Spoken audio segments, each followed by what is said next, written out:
মেঘলা, আমি স্কুলে যাচ্ছি, তুমি এখনো কিন্তু ব্রেকফাস্টটা করোনি। দেখো মেঘলা, তোমার পেছনে সারাক্ষণ এভাবে টিকটিক করাটা কিন্তু আমার পক্ষে সম্ভব নয়। আর তুমি খেয়েছো না খাওনি এই খোঁজ রাখা আমার পক্ষে সম্ভব নয়। আমার ঘরে বাইরে অনেক কাজ আছে। আচ্ছা মেঘলা, কেন এত জ্বালাতন করছো বলো তো? তুমি না খেলে তোমার বাবি এসে 10টা কথা শোনাবে না। তুমি তো বাচ্চা মেয়ে নাও যে তোমাকে ঝিনুকে করে খাইয়ে দিতে হবে। তোমার বাবি আমাকে ইউনিভার্সিটিতে যাওয়ার সময় বলে গেছেন, তাকে যেতে হয়েছে তাই তিনি গেছেন। বলে গেছেন কি বলছি, তিনি আমাকে অর্ডার দিয়েছেন যেন তোমার আমি খাওয়া দাওয়ার দেখাশোনা করি। ছোটবেলা থেকে বড় করলাম কোলে পিঠে করে, আমি তোমার জন্য নাকি কিছুই করিনি। দেখো সকাল থেকে তিনবার আমি তোমায় বলেছি যে মেঘলা, ব্রেকফাস্টটা টেবিলে রাখা আছে, তুমি গিয়ে খেয়ে নাও, কিন্তু তুমি আমার কথা শোনোনি। বিগ অফ ইউ মেঘলা, ব্রেকফাস্টটা করে নাও। মেঘলা, তোমার জীবনে যা ঘটেছে এর জন্য কিন্তু সম্পূর্ণভাবে তুমি দায়ী। আমি তো ভাবলাম যে তিতির নাম না জড়িয়ে পড়ে, আমার ভাগ্য ভালো জোর নাম জড়ায়নি, বেঁচে গেছি।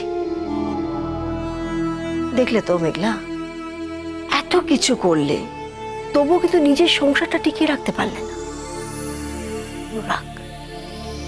যে তোমাকে এত ভালোবাসতো, তোমাকে চোখে হারাতো, সেই ছেলেটা তোমার প্রতি বিরক্ত হয়ে তোমাকে এখানে ফেরত দিয়ে গেল। এবার তো তুমি বুঝতে পারছো, মানে তোমার আচরণে, তোমার কথাবার্তায় কোথাও একটা ভুল হচ্ছে। যারা তোমার ভালোবেসেছিল, যারা তোমার পছন্দ করেছিল, তারা কেন তোমার প্রতি বিরক্ত হচ্ছে?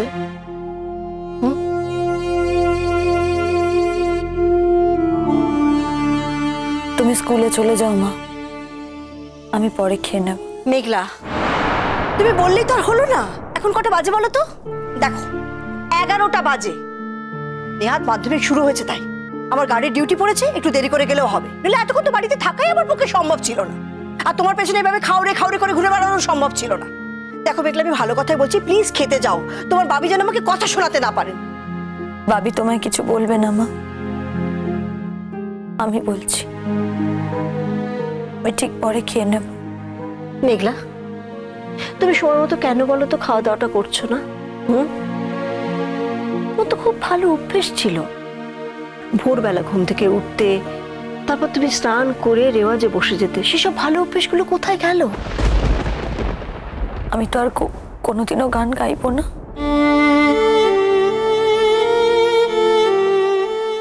কি কি বললে? তাহলে তুমি কি করবে?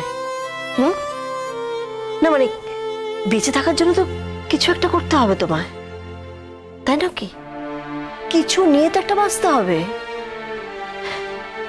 আর তা নাহলে একটা কাজ করো, যাও শ্বশুরবাড়িতে ফিরে যাও, গিয়ে ওদের হাতে পায়ে ধরে সেখানেই থাকার ব্যবস্থা করো।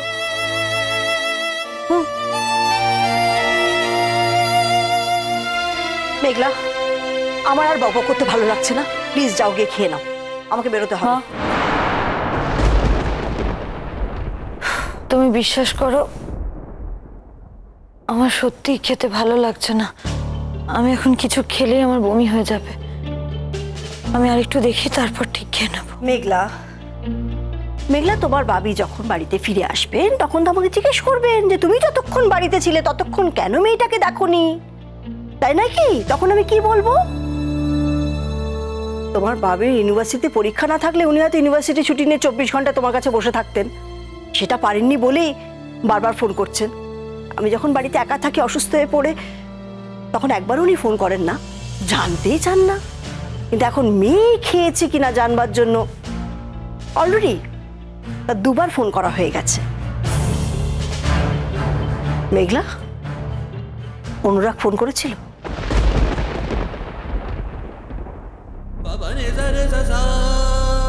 কি হলো, ফোন করেছিল? না। দেখেছো তো মেঘলা, একটা মানুষকে তুমি কতটা চটিয়ে দিয়েছো। মেঘলা, তোমার আগে বোঝা উচিত ছিল, জানো, অনেক আগে বোঝা তোমার উচিত ছিল যে অনুরাগ একটা ডাক্তার, তার আলাদা একটা সোসাইটি আছে। তোমার মতো একটা মেয়েকে অনুরাগ ওনাকে বেশি দিন ভালো লাগার কথা নয়।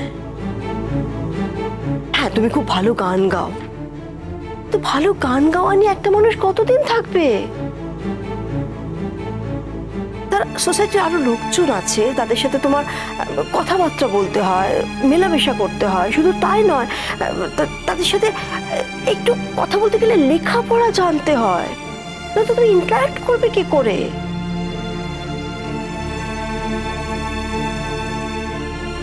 মেঘলা, দেখো, এসব ব্যাপারে কথা বললে তোমার খারাপ লাগবে, আমি এই জন্য এসব ব্যাপারে কথা বলতে চাই না তোমাদের মধ্যে, মানে তোমাদের ব্যাপারে আমি থাকতেই চাই না। মেঘলা, আমার দেরি হয়ে যাচ্ছে, আমি যাচ্ছি।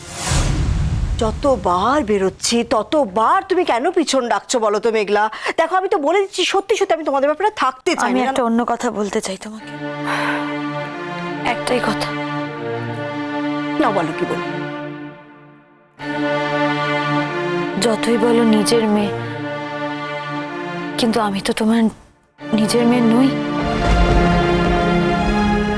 নিজের মেয়ে আর পরের মেয়েতে বেশ বেশ খানিকটা ফারাক থাকে, তাই না মা? মেঘলা, তুমি আমার অ্যাগ্রেস করছো? আমি কিন্তু তোমাদের দুই বোনের মধ্যে কখনো কোনো ফারাক করেছি?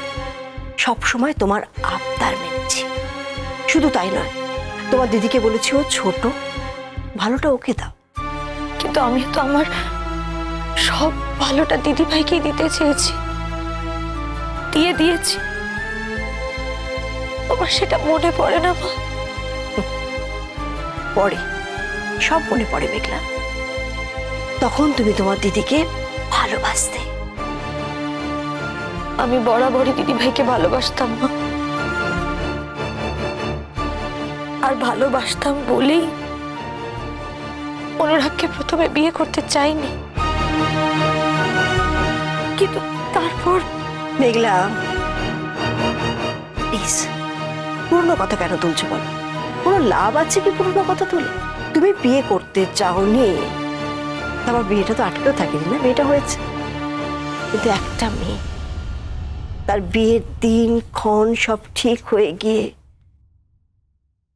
তারপর যখন তার বিয়েটা ভেঙে যায়, কি অপমানিত তাকে হতে হয় সেটা তুমি বোঝনি।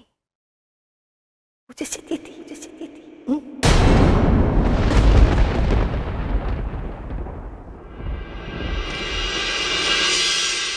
শোন তাতান, তুই যদি মেঘলাকে ফিরিয়ে আনতে চাস, আমি তাহলে তোর মায়ের সঙ্গে কথা বলতে পারি। আচ্ছা তাতান, তুই বল, কোন ফ্যামিলিতে রাগ ঝগড়া অশান্তি হয় না? হ্যাঁ, সব পরিবারে হয়, কিন্তু সেটা মনে করে চললে কি হয় বল? আর তাছাড়া তুই ওই মেয়েটাকে তো সারা জীবন ওখানে রাখবি বলে বসিয়ে রেখে আসিস নি। হ্যাঁ, আমি আমি স্বীকার করছি যে মেঘলা অন্যায় করেছিল, কিন্তু তার জন্যে শাস্তিও তো অনেক পেয়েছে। ওকে ফিরিয়ে নিয়ে আয় না বাবা। না,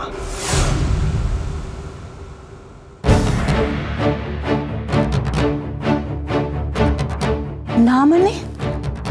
ওর কাজ আছে, আমি আসি। দাঁড়া দাঁড়া, তুই কি ওকে কোনোদিনই আর নিয়ে আসবি না নাকি? তুই মাকে বোঝা, আমরাও তো বোঝাবো। আরে বাবা, ওকে তো রেশনাল হতে হবে। ও যেটা ভাবছে সেটা তো হয় না, সেটা সম্ভব নয়। তাতান, ওই মেয়েটির দায় দায়িত্ব এখনো তুমি অ্যাভয়েড করতে পারো না। ও বাপের বাড়িতে আছে, কিছু খরচপত্র আছে, আর সেই খরচপত্র দেওয়ার দায়িত্ব কিন্তু তোমার।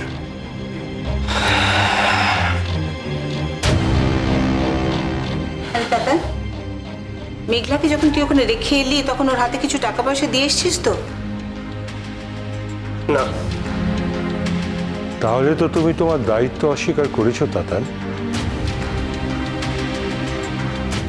আমি দিতে চাইলেও আঙ্কেল নিতেন না। ইনফ্যাক্ট আঙ্কেল আমাকে যথেষ্ট ইনসাল্ট করেছে, ভালো সেটা। বাড়ি, তুমি তার মেয়েকে বাড়িতে ছেড়ে দিয়ে আসছো, তিনি তোমার সাধুবাদ দেবেন নাকি? আর তাছাড়া তিনি নেবেনই বা কেন? তিনি তো আর অক্ষম নন। তোমার উচিত ছিল মেঘলার হাতে কিছু টাকা পয়সা দিয়ে আসা।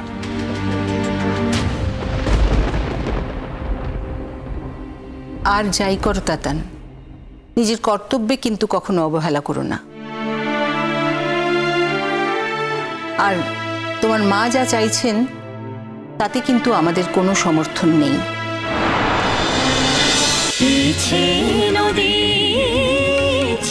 নদী